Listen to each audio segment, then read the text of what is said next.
Hey everybody, it's Tuesday. It's Samp&Chance. On this episode of Samp&Chance Wrestling, we're going to take a look at Monday Night Raw, the build up to SummerSlam, only 2 weeks away. AEW, Mariah May makes me want to watch AEW. All this and so much more on this episode of Samp&Chance Wrestling. So tune in and thank you for letting us into your ears.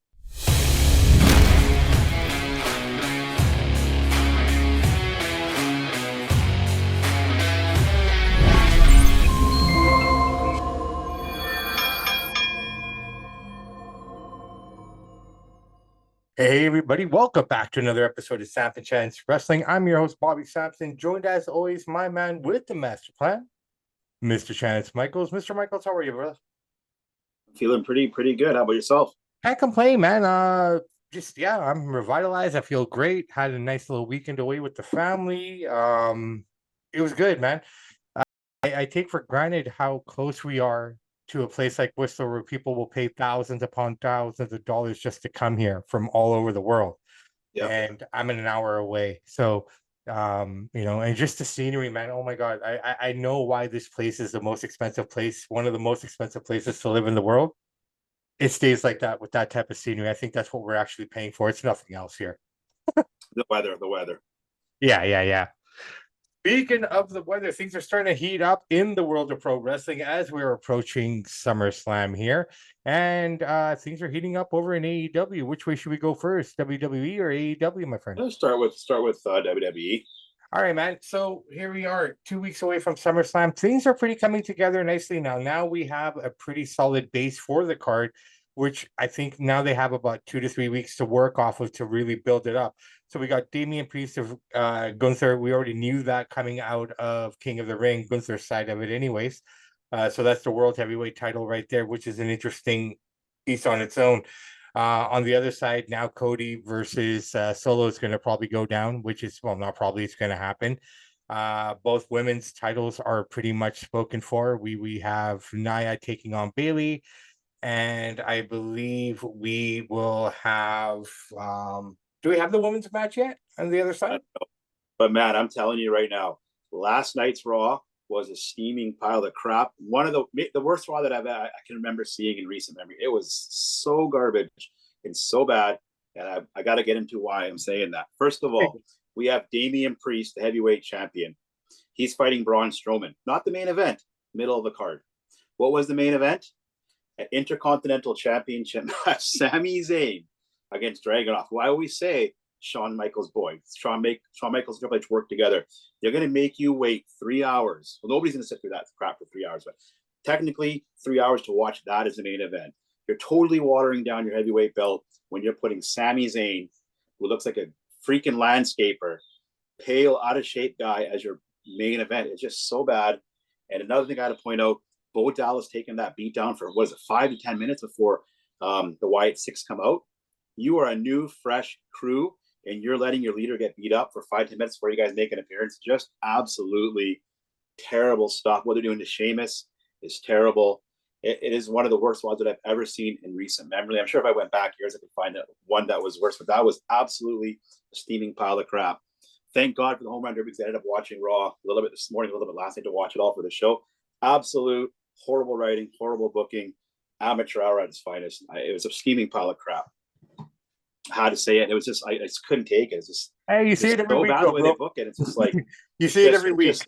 No, this is the worst Raw that I've seen. I didn't have a problem with that. I thought it was okay. So garbage. They are. I have no doubts in my mind. They are only booking it for that niche hardcore audience. You could put a monkey in the ring, and they could ride a tricycle, and these fans would clap and say, "Triple H is amazing! Wow, look at that tricycle!" It was like it's just garbage. It's just so terrible what they're doing. And all right, so let me understand. I gotta ask you because you say this time and time again every week. This is the worst episode. So no, this is the no. Hold on, no. I'm just saying. I'm a bit of an exaggeration on my point, but very exaggerated. I've only said it once. This is the worst Raw that I've seen in the last 5 years. What do you expect from Raw then? What do you expect? Like for me, here's what I watch. Like this is why. Well, because you got to understand, there's two groups of fans here. There's your kind of fans, and you guys like everything he does. I like what is good. It doesn't matter if it's Triple H or Vince or anybody. It's a bad show is a bad show. And when you're putting Sami freaking Zayn as your main event, as Intercontinental Champion, when Damian Priest is supposed to be a world champion, your marquee guy, you take the Wyatt Six, which I said 3 weeks ago had the potential to be amazing, but How does this translate into a match? We wanted to take 3 weeks. So I said that. How does it translate into a match? Bo Dallas takes a beat down for 5 minutes before his crew comes out and helps him out. It just looks so weak.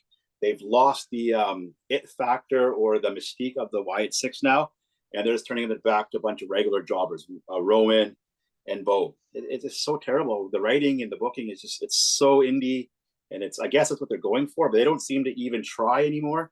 They only seem to try on the pay-per-views. Maybe that's what they're going for now. I don't know what they're doing. I don't know. It's so bad. So I've thought about this because I mean, I usually just listen to you rant about it and I really don't know what to say, right? So for me, here's the way I look at wrestling, okay? To people who think that I'm protecting the business and this and that, maybe I am a little bit, but at the same time, I look at it a little differently, okay? I watch wrestling like an actual TV show, like the storylines and stuff like that. Yeah, I'll call shit out. That's bad. That's bad. In terms of last night Raw, I wouldn't go as far as to say it was appealing, a steaming pile of shit or anything like that. That's putting it mildly. That's your opinion. And for me, I thought it was okay. I'm watching it like someone would watch a soap opera. At the end of the day, this is just a male soap opera. That doesn't mean it's good though. There's lots of shows. No, I'm not saying it's not. And I'm telling you guys right now, Triple H and Shawn Michaels are horrible bookers. They don't have any idea about you keep story. saying Shawn Michaels. They're stuck in the wrestling bubble. Okay, but you keep saying Shawn Michaels. He has nothing to do with SmackDown or Raw. He does though, because that Triple H best buddy. But he brings up these guys and he talks Triple H every day. He's getting Dragon off. He's getting Johnny Gargano. These are Shawn Michaels' boys, trained up by him. So Triple H is throwing his buddy a bone by using these guys. They're best guys. They talk every day. And just to watch these guys, I'm not taking anything away from those wrestlers. They're amazing. But to watch them do what they're doing to Raw and water it down. My kid, who's 8, loves wrestling. It's 100 figures. It's like, Dad, this is garbage. This is stupid. I don't want to watch it. And this is how bad it's getting. The hardcores and the niche fans, they're going to love anything they do. But the regulars, the average guys, like, it's just so bad. I thought AEW wasn't great, but a little bit better than what Raw is. Raw is really going downhill. They really got to shake it up. I really don't see what you're looking at to make it sound so bad, man. I don't see it that way. I just don't. I mean, I'm not trying to be because you have something special in the Wyatt Six, and you throw Bo Dallas out there to get beat up for 5 minutes, and then his crew comes back. Another example. Hold on. Rhea Ripley goes away for 3 months, and you bring her back like that. Lackluster bring back. It's just they're not putting any effort into it. And I'll tell you why. One more thing. Last thing I'll say. This is why Daddy's gone. The cool, dopey, doofus brother is at the house in the mansion. The kids can do whatever they want now. There's no accountability. There's no, oh my God, I screwed up. I'm going to get in trouble. It's like, whatever, you try to do better next time. And that's what you're seeing on Raw. Lack of effort, lack of creative, lack of just that it factor. It's a bunch. Raw is mid-card. It's all mid-card guys now. I don't get it. Damian Priest is your champ. He should have fought Braun the main event. You're making Damian Priest a jobber, and he's your heavyweight championship. The champion, you got Sami Zayn as your main guy. Sami freaking Zayn. All right. I think the segments are created in such a way, like, for example, I've stated this on the show before. I've never, I always thought the Judgment Day was a bit of a joke. I'm enjoying them right now. They're kind of funny. I'm enjoying what's going on with them. I like Carlito's little, quips in there. These are the kind of things that I'm looking for, right? In terms of the placement, yeah, I don't know if that was necessarily should have been the main event in my opinion. I see what they're doing with the Sami Zayn stuff. That's going to end up as a 3-way dance at SummerSlam with Braun, Dragunov, and whatnot. I don't know why that was the main event. I understand where you're coming from, but I understand what they're trying to do, right? In terms of the Wyatt Six, again, it's the storytelling. Like, okay, here he is. He's a broken man. They beat the shit out of him. But the fact that, like, he's asking him, what's so funny? What's so funny? This is what I'm looking at. This is what what gang leader that has a scary crew that murdered a bunch of people 3 weeks ago comes out there by himself, gets beat down while his crew sits in the back? It's just such high school indie wrestling booking mentality. It took away the specialness. They had something really special with the Wyatt Six. And I said they still do. And they still do, in my opinion. You don't bring in Hollywood writers to write this as like a movie script, make it real special, keep them out of the arena, keep them out of the ring until it's real special. You'll water it down. Now you've made them a Final Testament, another Judgment Day thing, and this is going to fly. I think you're jumping the gun, man. They haven't even done anything yet. It's just been vignettes. They already got the cat out of the bag with Bo Dallas. Yeah, but beat up. Yeah, but I think that's a part of it. Like, look, this guy's so crazy that they're going to beat on him and he's going to laugh and keep coming back. I think that's what they're trying to do here. Bray did the exact same kind of stuff. Right. So, I mean, I think it's so Indian, so I'm not putting you in disagreeing with your opinion. I'm just saying, I think you're jumping the gun. That's just my take on it. Well, I said it 3 weeks ago. They could be special, but I just knew they'd drop the ball because they don't have. I don't think they've dropped the ball. I don't think it's too early to say they dropped the ball, brother. That's just because my. no, the mystique is gone. How do you How can figure? you How many murder people a have bunch of said people this? back? Like How you're the can you only. murder a bunch of guys backstage and get beat up by yourself? Yeah, Like, but where's the dude, that's mystique? wrestling. That's what wrestling has always But that, been. but this is supposed to be a special, unique crew. You've never seen Right. something So give like him this, so it's time. This not. is the first time they came out, right? And this is him selling that character of that demented, broken guy that just got the shit kicked out of him, but he's laughing and asking for more. Right? That's scary in itself. Like I know what you're saying, but give it time. But Like dude, I'm telling you they right dropped now, the ball. I'm convinced in my mind, and I wasn't sure at first. They are booking Raw for a hardcore niche market. They don't care about the I don't regular think Joes. so. I I don't think think so so. Who's because a regular Joe? the guys, the 3 million people that watched when The Rock came out, the 3 million people that left when The Rock left, those are the regular Joes. Those They are don't want to watch casual Sami fans. Zayn. Those are casual fans. That's what you need to make a product, dude. Right, but how often can you keep bringing people like you say yourself? These things are attractions, right? So if you had The Rock there all the time, if you had this guy here all the But they time, don't have where's but Omos, eventually where's it's all going Brock, to go where's Rock? down. People want to watch it, dude. Well, You're when but they that come but back, they're more exciting when they come back. If Rock's around there I all the know, dude, time, the but when ratings you're start to putting fall. Sami Zayn is a mid carder. Nobody gives a crap about freaking Sami Zayn except the 20,000 people in that arena. Nobody cares about that guy. That is the reality of it. You go any gym, anywhere, you show somebody Sami Zayn, who is this guy? He's a laughing stock. The hardcores and the indie guys, they love this guy. The guy's pale, he's out of shape, he looks like a slob, his hair is always wet. Like this, you can't take that stuff seriously. And that's why people laugh at wrestling. I know the hardcores. I agree. They love Sami Zayn. You could have Sami Zayn juggle 3 balls, and they'd say this is the best juggler ever. Like he's just not a main eventer, and it's just sad to watch. If you take the name WWE and you were to call it PCW, nobody would watch this crap. It's just that name, the brand that people are tuning into. It's not the actual product they're putting out. This is crap. So how would you book it then, bro? I would. Well, first of all, you wouldn't see Sami Zayn beating Braun Breaker. You would never see Sami Zayn in a main event. It's one thing I would do. So you Second hate of all, Sami Zayn? Priest, he's terrible. He's terrible. You just always I'm pick sure on he him. can talk away. He's a clown. Like you could put him on a unicycle and have him goof around. I'd have Damian Priest as the main event. If he's my champ, he does a main event. Not Sami freaking Zayn and goddamn Dragunov, who looks like from the bingo hall. Nobody knows who this guy is. You can have Dragunov on Raw, but not as your main event. Why does he get a main event? Where's the thinking here? I don't get it. Well, I mean, they're building up the future. You were complaining they don't have any new No, guys. that's So fine, they're but bringing up new not a guys. main event. Not a main No, event. no. I get it. it. I get what you're saying, but I think I know what they're trying to do here in terms of storylines and just trying to put it out there. I'm not saying it was a great show or anything like that. They're turning Man. people off. They're turning lots of people off. Well, I mean, maybe casual people, but not the usual fans. That's right? people that not the hard. You're right. Exactly. Okay. Thank you. The hardcore fans will watch anything they put out. You are totally right on that. I agree with that. But the regular Joes, like click. But again, you're contradicting your comment there by saying we're not doing enough for the casual fan, right? And you say to me, like you said this before, right? It's good to keep Brock as an attraction. It's good to keep Well, I'm not Roman just as saying an Rock. I'm just attraction. using him as an No, example. no. But Hear me out. people Hear want me to out. see stars. I get it, but they have to build those kind of stars in order to get there. And we're in a transitional phase again, where Put we're it to you looking this way: towards the next when guys. I go to my local gym, and 90% of the men in there are in better shape than Sami freaking Zayn, how can anybody with any athletic ability or any sense of diet or body take a guy like that seriously? Wrestlers are supposed to be great shape, not always, but for the most part, larger than life, charisma. And this guy looks like a freaking slob that would cut my grass in the backyard. Look, Dusty wasn't a body guy, but he was. That's what I'm saying. Not everybody, but for the most part. For the most part. Right, but I mean, you're just picking on one guy so much, man. It's just like because overboard. They're featuring him as a main event, right? Well, only to build the storyline with the other two guys. He's not a main eventer. That's the thing, and they're making him that, and that's what I'm saying. Raw is going towards more of an indie feel, more of an AEW feel. We take the WWE logo away and call it something else. They get the same viewers as Dynamite. Just a name. Well, brother, I think we will always disagree. Like, I'm not saying you're wrong in some of the things that you're saying, but at the same time, I just think it's a little bit, too much.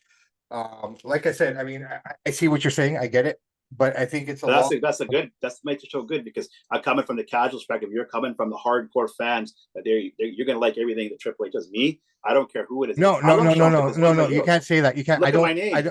No, I get that. I'm still criticizing the guy. Right? I get it. But first off, Sean has nothing to do with the other two. Though. No, yes, he doesn't. Yes, he does. He's friends with Triple H. Show me where you have that. Well, I don't get their phone logs where they talk. Dragunov, Johnny Gargano's, or Sean's most of everyone that's up on that roster right now from NXT are all Triple H guys still. Sean hasn't sent anyone up yet that he has developed yet, to be fair. He trained Johnny Gargano, dude. He's trained Dragunov. No, He's trained these guys. He's worked with these guys, but he wasn't there when Triple H was Dude, when you're best NXT. buddies and you're running the same program, NXT Raw, they talk. Triple H And takes you got Sean's to opinion keep in very mind, valuable. and you also have to keep in mind how much is Ari Emanuel and those TKO guys have their hand in it. I don't know In who terms has of their what hand in they're it. Whoever is that's controlling the the other show, piece. That's the it's other piece you horrible. have to think about. How much do they have input wise in terms of what they want to see on the program? You're seeing little changes here and there throughout production and how they're presenting it and whatnot. And I get it. I know what you're The only saying. one Right? thing I'll agree with Ari Emanuel on that he's done right, I think, since he's taken over the company, is you're getting Corey Graves off commentating, like the main play-by-play. They're going to put Joe Tessitore there, move Corey to the side with Barrett, which is good because Corey can't carry a lead role. They've seen that, so I'm glad they noticed that. I'm kind of curious to see how Joe's going to do there, man, when they get Fine. rough and stuff and kind of come But close it's to all the death. wrestling is all pre-scripted. It's not like you have to call it. Like you got to call on the fly, but he already knows what's going to happen. Somebody's in your ear. He'll be I don't fine. think he's ever done wrestling commentating, so I'm kind of curious to see how he develops his style. It's going to be interesting to see He'll be like fine. what he He'll brings be to totally it. fine. He does All right, boxing, man. he does football, golf. He'll be good.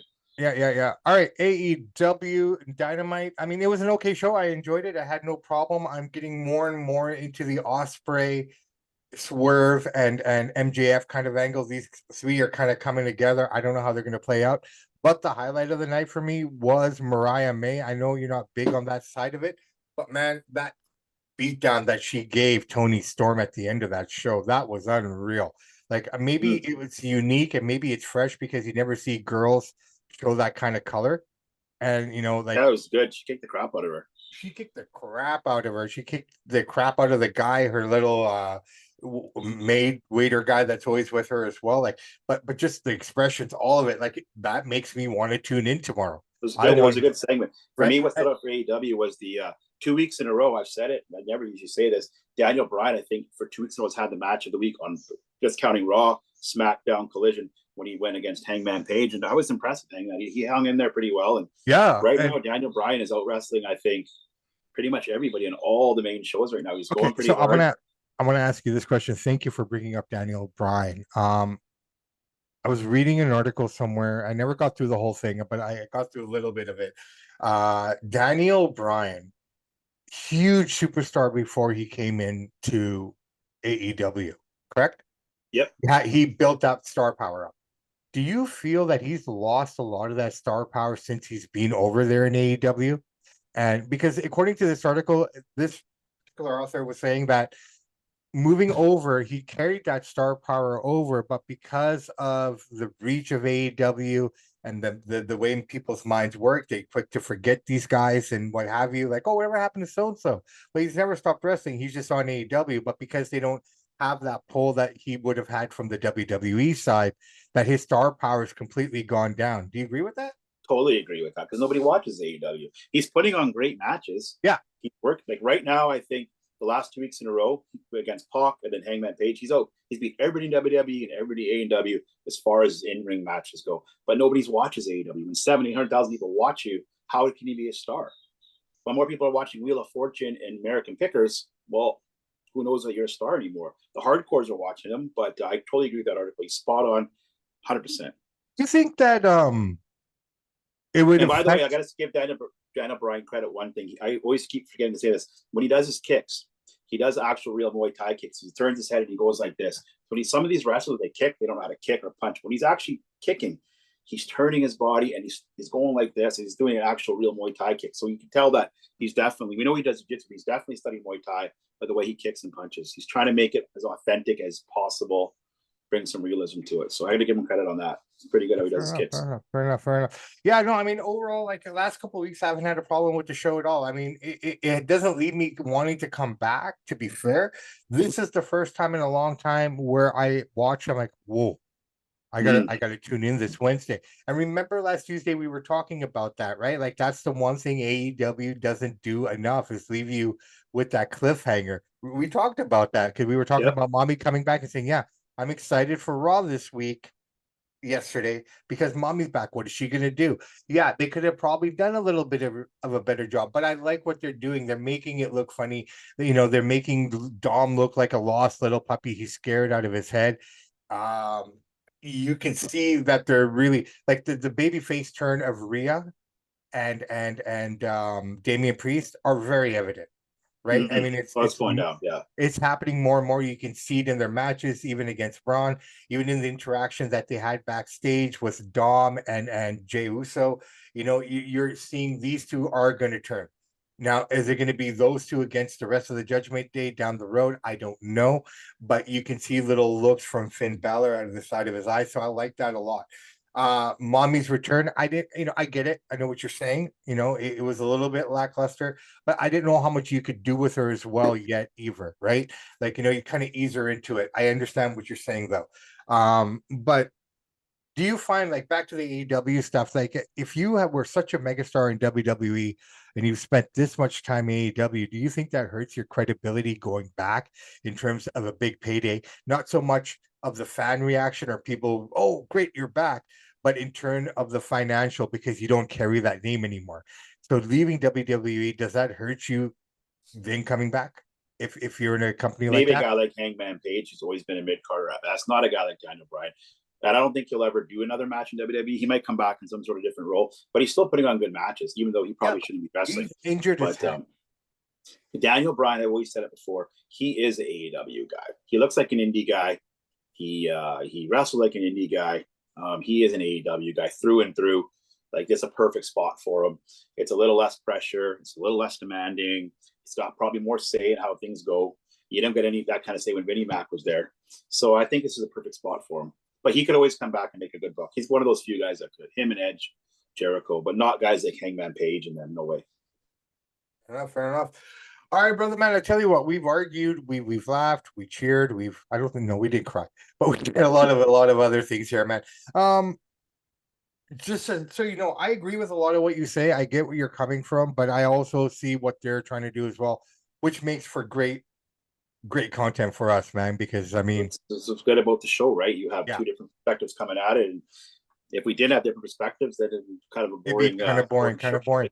All right, I'll give one positive thing about WWE this week. Raw steaming pile of crap, absolute garbage. SmackDown, it was okay, but I do like the work the Bloodline is doing. This incarnation of Bloodline, they're mean, they're aggressive. Solo's doing a good job. Like, this is how they always should have been. This is the best version of Bloodline, even though Roman Reigns, they're killing it. I like the bloodline. I love the storyline that they're telling here, and I love how they're And they're developing it. vicious. Right, they're very vicious. But the only problem I have with this bloodline, and this is what they were scared of, Jacob Fatu is outshining Solo, in my opinion. Well, because he's working so hard, yeah. But he's working so hard, but he looks so powerful too. Even Roman, when he was leader, didn't take the amount of beatings that Solo's taking. Yeah. Right, like when Tama Tonga came in, he looked, oh my god. The only guy that didn't really pull me in was the Toa Loa. Yeah. He's just kind of there. He's just kind of there. You need right? to tell Jacob Fatu maybe to tone it down a little bit, because you're right. He is outshining the leader, but maybe that's what they want. You're going to see those guys on the But that's what they were scared of, because I mean, the focus is supposed to be Solo. If you ask me, the leader should be the Junior Fatu here. Like, this guy is insane. Like, the way he moves is insane. That move that he did on SmackDown, jumping off the top rope onto the side rope, didn't do it. Very athletic. Like, come on, man. Look at the size of this guy. He moves like nobody's business. He moves like Jay and Jimmy. He's a great athlete. I mean, he's got the look. He looks mean, and he doesn't need to talk right now, because when you look that scary, act and move like that, you don't need to talk. Just like, he's a modern. He looks like what Umaga would look like if he evolved. You know what I mean? Like, his physique. He's not fat. He's big. He's muscular. He's stocky. Yeah. Right. So I'm really enjoying the Bloodline storyline. Very good athlete. It's going to be insane. I love to see what they're going to do here. And I think they're better without Paul Heyman there. It's working way better. Paul Heyman, I said it for a while. He's getting tired. His stick's getting tired. Let him take a beat down, take a few months off. Maybe he comes back with Roman or whoever he comes back with. But he'll come back as a baby face. And Bloodline. Oh, no, they're all coming. Yeah, they're all coming back as baby faces. And now the fact that Solo is calling out Roman, bluntly, like, there's no sugarcoating. There's no, reading between the lines. He's telling Roman Reigns, "I am the tribal chief." But yeah, another thing about SmackDown that made no sense to me. You have Ellie Knight out there, and you're out there, and you're calling out Logan Paul and all this stuff. I'm like, okay, good.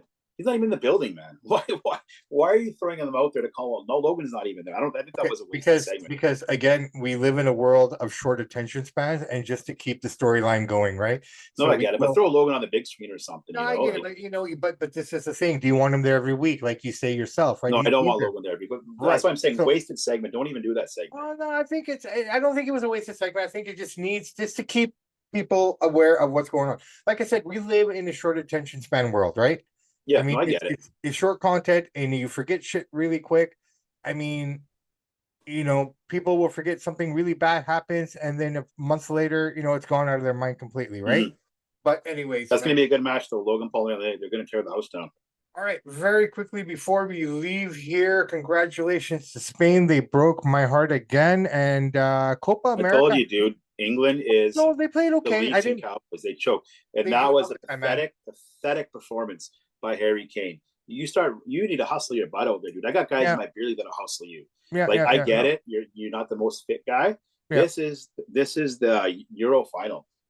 You've never won one of these things. Start moving your butt. I'm glad they subbed them out. They actually did better when they subbed them out. They started getting a little bit of pace. No, I get it completely. I think I was cheering for England too, but I knew they would show. Well, I think we need to change our manager. I mean, the manager needs to go. With no disrespect, I mean, he's not the one playing on the field, but he's the one selling the tactics, right? Dude, England is the Leafs and Cowboys. Every year, Euros, World Cup, all this hype, and what do? They choke. Well, I mean, it's kind of like Canada up until recently in the Olympics, and it's kind of like the Canucks year after year. And I mean, but England has the hype. Like people believe, you believe in the Leafs, you believe in the Cowboys. This is their year. Yeah, but even here though, even in Vancouver, people love the Canucks and die hard, and yet they break your heart every time, regardless, right? So I mean, I get the feeling. On the other side of it, do you think America can handle the World Cup after what happened in Miami? Yeah, they will, because they're going to have super tight security there. Super tight. FIFA will be running it. That was bad. Yeah. They'll handle it. Yeah, it looked really bad. There was like over 10,000 people out there with tickets. I read something about this one guy. Like that. It was ridiculous. Club tickets, and he couldn't get in to the match. That's insane.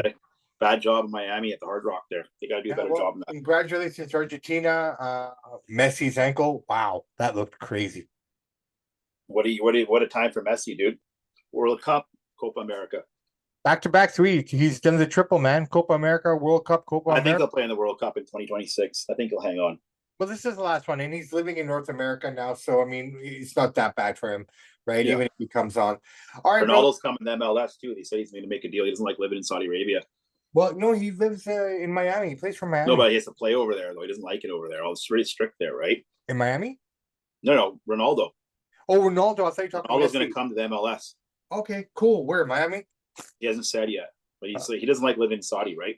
Well, I mean, you're not allowed to elevate or talk about any other prophet or any religious figure outside of Islam there, so it's kind of hard every time. And here's the thing: we can get on here right now. We can say, Trudeau this, Biden this. We can trash Obama, Trump. We can say whatever we want. You do that over there, they'll be at your door taking you to jail, man. Yeah, still third world mentality, dude. Yeah, but it's also modern, and it's one of the safest places in the world, man. Yeah, you can leave your wallet in the car. Nobody's going to steal. Nobody's going to rob you, because you rob there, you're going to jail. You don't want to go to jail there. So I've seen people do like those social experiments over there just to prove that point. This guy left a Rolex watch on the hood of his car, and someone came, grabbed it, and put it where the wiper carriage is, so it could be hidden. You know what I mean? Like, that's just the way. Very safe. Yeah, you don't. They're scared, man. They're scared, and we need some of that over here in North America. Some of that fear has to come here. Absolutely. Donald Trump, man. Say something really quickly about that. Yeah, okay, three things here. Number one, how do you if you see the picture of this Thomas Crooks guy?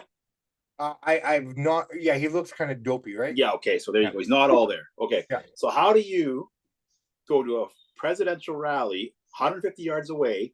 You take a ladder from your van. Who walks up with a ladder at a presidential rally? I know he's outside of the building. This building was privately owned. Set up your ladder, crawl up the ladder, set up your scope. Bunch of eyewitnesses were telling the police, there's a weird guy with a ladder. There's a weird van here. Get to him. So the Secret Service had him in his scope before he shot. The one guy was told, don't shoot till he shoots. Well, I don't know what they're waiting for. So people started yelling at him. Two things happened. People yelling at him. He turned his head. This Brandon Thomas Crooks guy spooked him. Donald turned his head like this to look at this immigration screen he had to talk about it. If he didn't turn his head, it would have took him. It would have shot his. He would have blew his brains out. But he just turned his head and it pierced his ear. And Donald turning his head is something he doesn't normally do. Apparently, this is what they say. He just in terms of the Secret Service, like the question comes down to the Secret Service. What were they doing?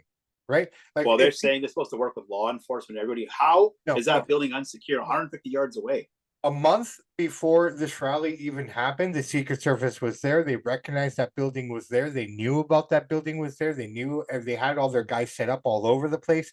So something's not jiving. It doesn't make sense. The sad, it was a breakdown. The sad part about the whole thing is, I'm glad Donald's okay. The sad part about it is, a 50-year-old fireman jumped on his wife and kids. He took a bullet, and another lady got hurt because of this weirdo dude. And I'm glad they shot the guy dead, but this should never have happened. You see a dude with a ladder. A weirdo guy like that, you take him down. No, I mean, I don't think anyone, regardless of what they believe or what they do, I mean, this just makes all of us look bad because we are a democracy. And you don't see this anywhere else in the world right now. This is making our continent look weak. Not just America, our continent, right? I mean, this must have been, I don't really like to get into this kind of stuff, but this must have been divine intervention. For this guy to miss the shot, for Donald, like you said, he always is straight at you. For him to turn his head and read off the screen, and just that slight turn saved his life. Like, what are the odds of that? You do that, you reenact that scene a million times, you get hit in the head. Just that one time, grazed his ear. And then the way he got up, went fight. 78-year-old man. No, I seconds. They try to hold him down. He was like, let me up. He's a big guy. Fight. Well, no, I mean, there's a lot there. There's a lot there. I mean, he's got a piece of his ears gone. He's got that little bandage on it now for a bit. Yeah. No, I mean, look, if anything, I don't even know why they're having an election. I mean, this is done. He's won, right? They tried to jail him, didn't work. Now they're trying to kill him. They still this basically solidified it. And I mean, we're not a political based show here, but I mean, I'm glad he's okay. And everybody is, but who at 78 years old could take all this? Nobody. I just hope. I think the one biggest problem that we have in politics in North America right now, if I just want to touch on it really quick, is that people are so gullible outside of the arena. They keep listening to this. If you keep painting the guy as, they're calling him Hitler, the Orange Hitler. You know what I mean? What do you expect people are going to do? But and on both sides of the thing.